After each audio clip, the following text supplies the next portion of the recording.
The Jets are interviewing a lot of candidates for their head coaching job. Who are the best candidates? Who are the worst? Let's rank Jets coaching candidates today on Locked On Jets.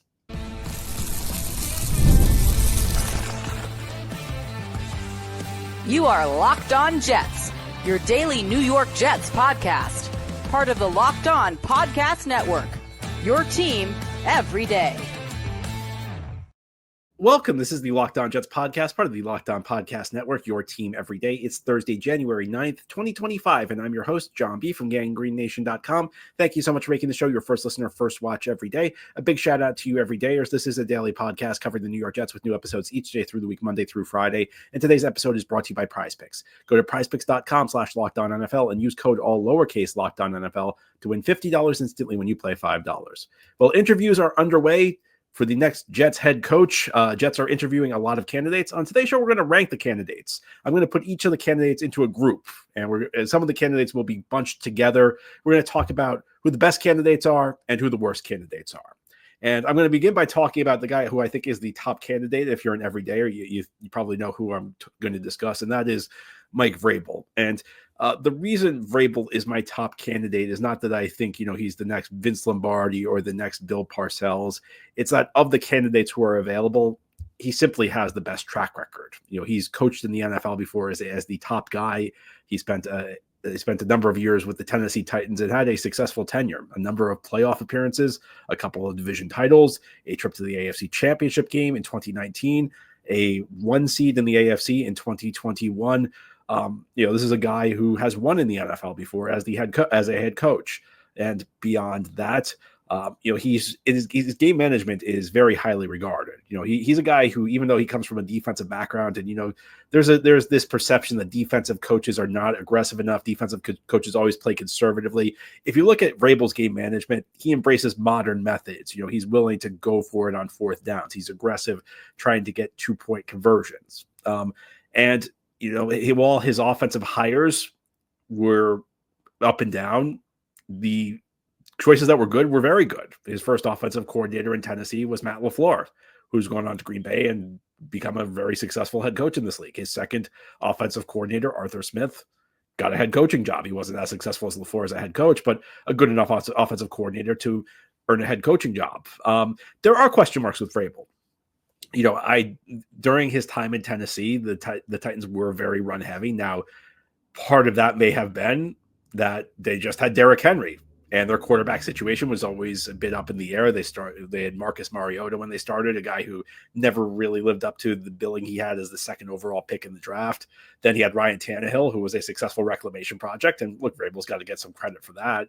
He was the head coach of a team that turned around the career of a guy who was looking like a first-round disappointment, or at least a guy who did look like a first-round disappointment during his tenure in Miami. The question, though, is did Vrabel embrace the run because he's just, he's an old school defensive coach, or because that was just what the personnel dictated? I tend to think it was because of what the personnel dictated, because in other areas he's looked like a modern coach. And I really think more than anything, the Jets need somebody to go in here and restore credibility immediately. And in lieu of a guy like maybe Jim Harbaugh would have been last year, or Sean Payton would have been 2 years ago, Vrabel's the only choice that really even comes close to that, even though I don't think he's quite on that level. So I think for me, Vrabel's the number one choice. Now, my second tier are guys who I think could do a good job, but guys I have a little bit more reservations about than Vrabel. And my reservations for these guys are different for each of them. There are three coaches. One is Aaron Glenn. The second is Brian Flores. The third is Darren Rizzi. Glenn is the defensive coordinator of the Lions. Did a great job this year with Detroit's defense. The Lions were decimated by injuries on the defensive side of the ball. And aside from a stretch where they were just playing with like a practice squad level defense, Glenn helped keep them afloat. He, a guy who's known as a very good defensive schemer, but also a very good communicator, a very good leader. And also, I don't think this doesn't really factor into my calculations at all, but Glenn was a great corner for the Jets during his playing days. He was a first-round pick in 1994 and played with the team through 2001 up until the point where the Jets left him exposed for the expansion draft when he was selected by the Houston Texans. Glenn has shown all the qualities you'd want in a coordinator who becomes a good head coach. Now, as we know, the jump from coordinator to head coach, it's never a guarantee. And that's really the reservation I have with Glenn, is that any first-time head coach, it could be a struggle. So you can never really tell. I think the other question with Glenn, as it would be with any defensive coach, is what sort of offensive staff will you build? I think we've seen in the past that sometimes defensive coaches don't do a great job with this. The thing that would give me optimism about Glenn is that, first of all, he's got ties to the Detroit coaching tree, and Detroit is a very modern, forward-thinking offense. But before he worked with Detroit, he also worked with New Orleans under Sean Payton. So he's got ties to the Sean Payton coaching tree, and Payton's one of the best offensive coaches in the league. That said, I think Glenn does have those question marks. As far as Flores goes, Flores is an interesting candidate because there's a lot of pushback whenever you talk about Brian Flores. A lot of it's just based on some of his players not liking him. There's this famous interview with Tua Tagovailoa where he talks about he loves Mike McDaniel, but he hated Brian Flores. Flores was Tua's first coach in the pros. Then after Flores was fired, McDaniel took over. And I listened to that, and I asked myself, is it more important for a coach to be liked, or is it important for a coach to deliver wins? Because, as much as Mike McDaniel gets a lot of praise for a guy who's, never won a playoff game as the head coach of the Miami Dolphins. And yeah, I'm sure the players like McDaniel better than they did Flores. And I think if you reach a point where it reaches an antagonism level where it actually impacts the level of play, like Adam Gase, okay, that's where I can understand a player's not liking somebody being a factor. But Flores was the head coach of the Dolphins for 3 years. And in none of those 3 years did they underperform expectations. Every year they either matched or surpassed their Vegas win total. That first year, the Dolphins got off to a terrible start. In fact, a lot of people thought that they were on their way to an 0-17 season. There was questions, would they be the worst team in modern NFL history? And Flores turned it around, and they won 5 games and were a very competitive football team.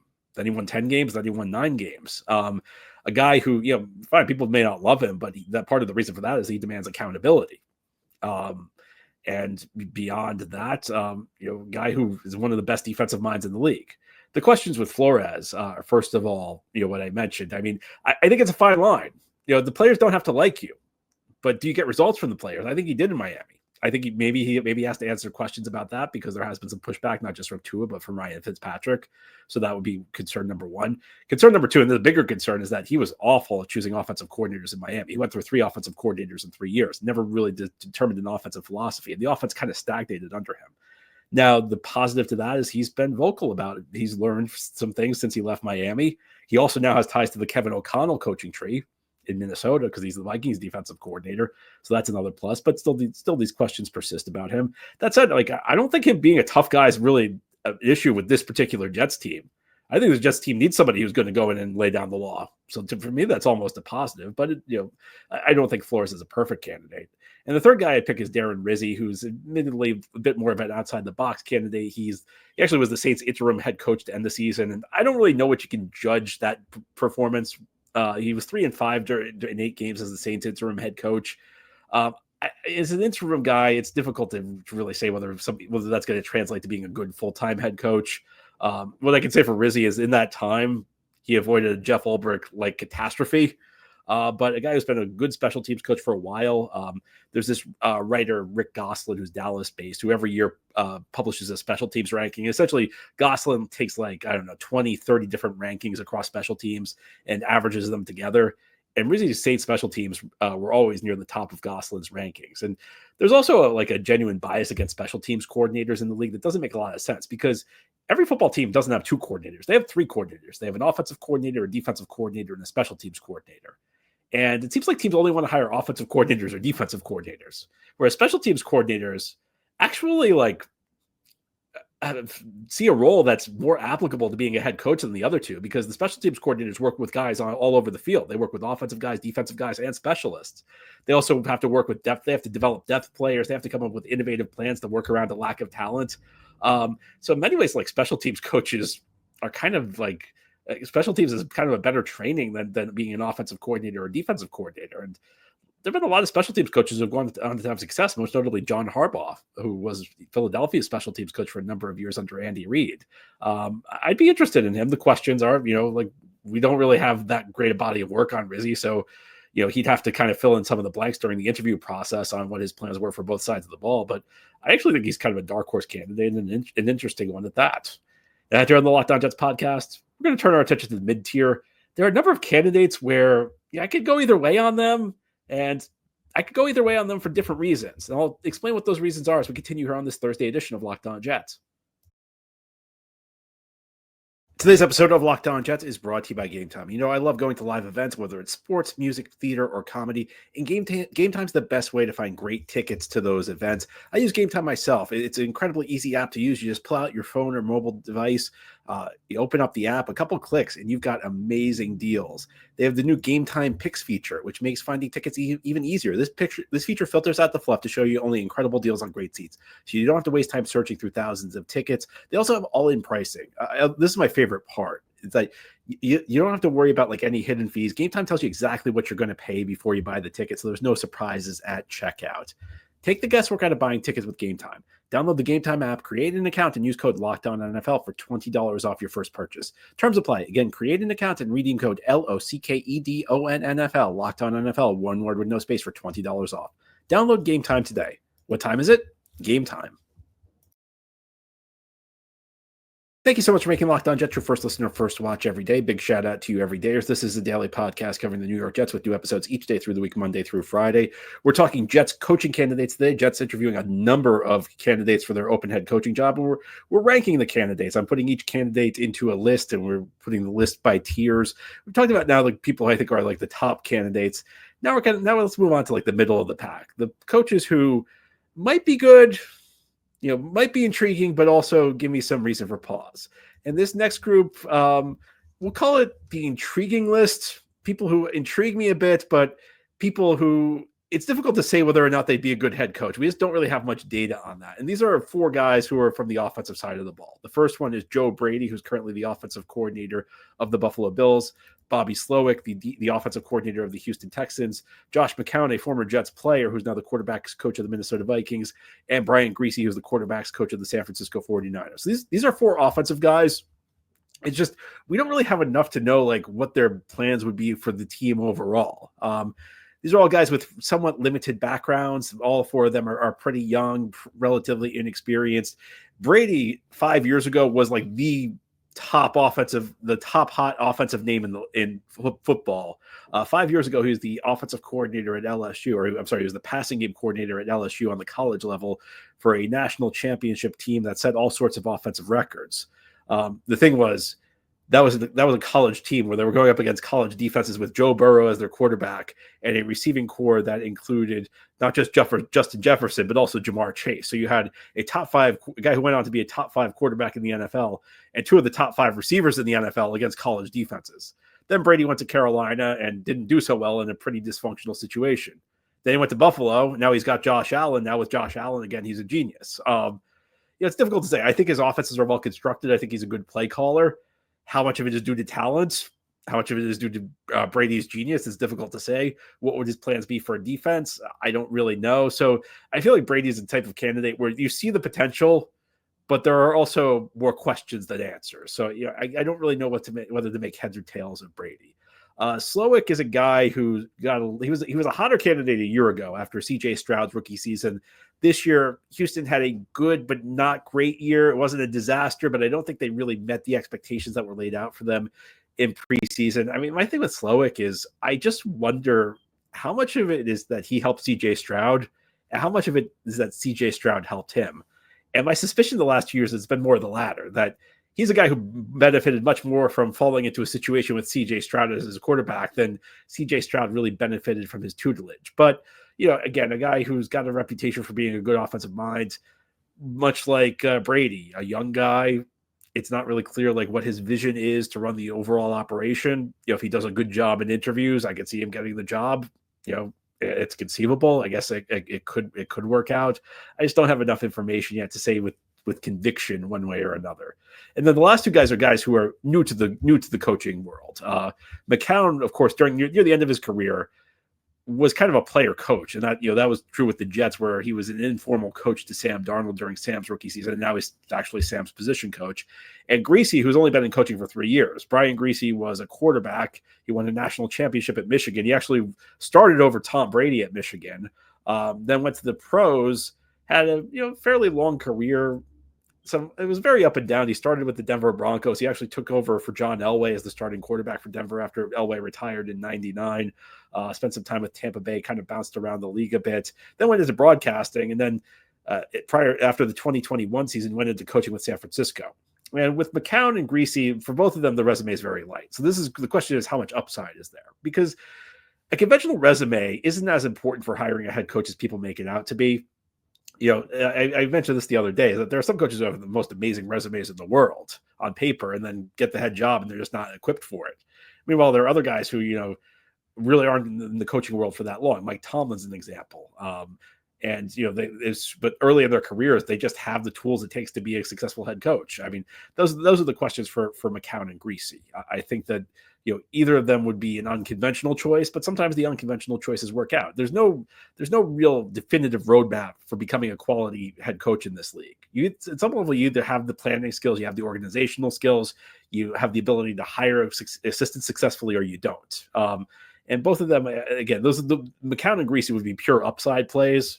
And I think the interview process should reveal whether or not they could be up to the job. My next tier, we'll call these like the retreads who, if you really talk me into that, maybe I could buy into it. That's Arthur Smith, who's the Pittsburgh offensive coordinator, Steve Spagnuolo, who is the Kansas City defensive coordinator, and Vance Joseph, the Broncos defensive coordinator. And all three of these guys have been head coaches before, and all three of them had unsuccessful head coaching tenures. It's possible that a retread can succeed the second time after an unsuccessful first tenure. Bill Belichick had an unsuccessful first tenure with the Cleveland Browns that went on to go put together a Hall of Fame career in New England. Pete Carroll was unsuccessful. You could argue the first two times he was a head coach in the NFL, one season with the Jets where the team fell apart, and then he took over New England, and New England went from a team, he inherited a Super Bowl team, and eventually they bottomed out and he got fired. Then he went to the college game, went to Seattle and had success. The question is, what have you learned from your failure?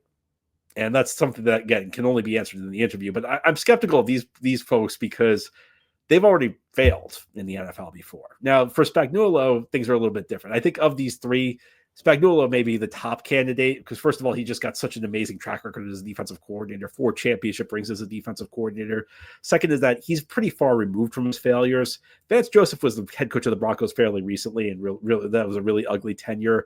Arthur Smith, just came off his unsuccessful tenure with the Falcons. Good offensive coordinator, but not much of a head coach. Spagnuolo hasn't been a head coach since 2011, so he's had more time to learn and reflect. And he's also worked under Andy Reid. So of the three, he'd probably be my top choice. But I'd really need some explanations as to what would be different this time, what's been learned. Again, it's possible you could talk me into it, but my inclination would be that this is not exactly what I'd want to see. Now, here on the Locked On Jets podcast, we'll go to our bottom tier. These are candidates who I could just outright tell you I'm not fans of, and I don't think the Jets would hire them, and I think that it would be a mistake. And I'll tell you who they are and why I feel that way as we continue here on this Thursday edition of Locked On Jets. This episode of Locked On Jets is brought to you by FanDuel. From big upsets to game-winning drives, the NFL playoffs are better with FanDuel because right now new customers can bet $5 to get $200 in bonus bets guaranteed. That's $200 in bonus bets, win or lose. The FanDuel app gives you everything you need for live bets, same-game parlays, and so much more. Of course, the Jets season's over, and you may not want to bet against the Jets. This year was very difficult to bet on the Jets. And you may not want to bet against the Jets. Well, now that the playoffs are here, FanDuel is the place to get in on the action. It should be an exciting playoff season. And again, you get $200 in bonus bets guaranteed at FanDuel. Just visit FanDuel.com to join today and get started with $200 in bonus bets. That's FanDuel.com. Make this playoff season unforgettable with FanDuel, an official sportsbook partner of the National Football League. This is the Locked On Jets podcast. On this Thursday, we're talking about head coaching candidates for the New York Jets. Jets casting a wide net in this coaching search, and look, there could be more candidates who emerge on the horizon. Sometimes if the first couple of interviews don't go all that well, you expand your search. The Jets have a pretty wide search. It could expand further, but we're going through the list of candidates, listing them by tiers, and now we've reached the bottom tier. And these are the people I would really like to see the Jets to stay away from. The next category I'm going to call yesterday's vintage, and that category only has one candidate in it, and it's Ron Rivera, who's the former head coach of the Panthers and the Commanders. And Rivera was one of the first candidates the Jets interviewed, and it led to kind of a panic among some portions of the fan base. The Jets interviewed Rivera before the regular season ended, but I did not think that should set off alarm bells, because before the end of the regular season, the Jets were limited to interviewing people who did not work in the NFL. Rivera is unemployed at the moment, so he was one of the few candidates the Jets could speak with. And this led to a lot of consternation because Rivera's tenure with Washington was just not very good. I actually felt like some of the criticism of Rivera was over the top. He did have a pretty successful stretch in Carolina, which included him going to a Super Bowl. And really, when he had a quarterback in Carolina, his teams were very competitive. Cam Newton under center, and Cam Newton did develop under Rivera's watch. So even though Rivera has a defensive background, you can say a quarterback successfully developed on his watch. That said, I just feel like Rivera is kind of like yesterday's vintage. I feel like he's a guy who, years and years ago was a good head coach in the NFL, and maybe during his tenure in Washington, the game kind of passed him by. During Rivera's heyday, there were some exciting things happening. He was kind of like one of the pioneers in being aggressive, going for it on fourth down, which is one of the most important aspects of game management. And teams in the past have been nowhere near as aggressive as they should be going for it fourth down. That's kind of changed over the last couple of years. This year in particular, you see teams much more aggressive, even on their own side of the field. On 4th and 1, teams are more willing to go for it. Ron Rivera, the reason his nickname is Riverboat Ron is he was kind of like the first coach who was that aggressive going for it on 4th and short. He gave his team a schematic advantage. But I think, in today's NFL, the schematic advantage has kind of gone away. And I think Rivera's kind of gotten stale. I think in his prime as a coach, he would have been a guy who interested me. I think that maybe there's a little bit too much criticism. I've heard some people suggest that he was never a good coach. I don't think that that's entirely fair, but I think his day is come and gone. I don't think Ron Rivera is a guy who's really a great idea to bring in as your head coach anymore. Maybe 10 years ago, my opinion on that would be different, but not today.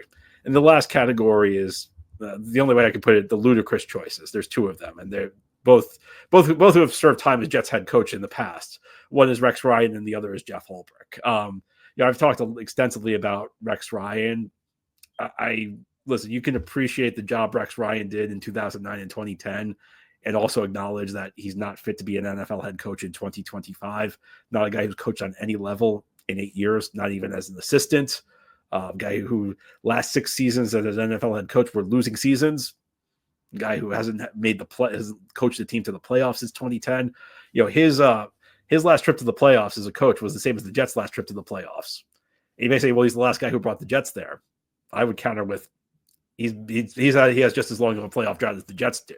I think that if you look at the tenure of his tenure in Buffalo, it was not good. He inherited a top 5 defense from Jim Schwartz and brought them to the middle of the pack. So even Rex Ryan's defensive acumen is probably overstated at this point. Rex's scheme, if you looked at that tenure in Buffalo, was showing signs of being outdated, and that was 8 years ago. That was in the NFL of 2016. That was a league where the run pass option wasn't that prevalent, where teams were nowhere near as advanced as they are today. I think Rex's time has come and gone.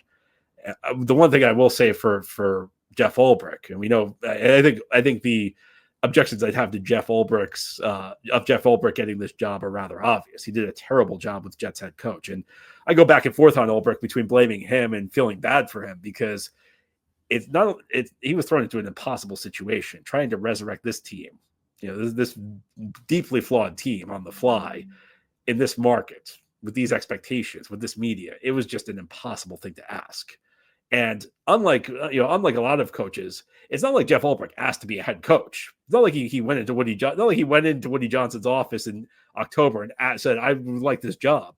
He was pretty much told you had to take it. And some people have said this. Some people have said to me, "Well, you didn't have to. You could have turned the job down if he wasn't equipped for it." He really could not turn the job down. If the owner comes to you and tells you you're the head coach, you have to take it. I mean, that's just the way the NFL works. But of course, he showed he was very ill-equipped to be a head coach in this league. I think he actually got a lot of in-game decisions right. I liked his game management. I liked how aggressively he went for it on 4th downs. But you could just tell. I mean, maybe his worst decision was keeping the defensive coordinator job, because he was clearly stretched thin, and the defense clearly suffered as a result. The players may like him, and this goes back, going back to what we were talking about Brian Flores about, how much does it matter if the players like you. Players love Jeff Ulbrich. You can't let the players make the decisions, though. But I'll say this for Ulbrich is, unlike Rex, I at least understand why they're interviewing him.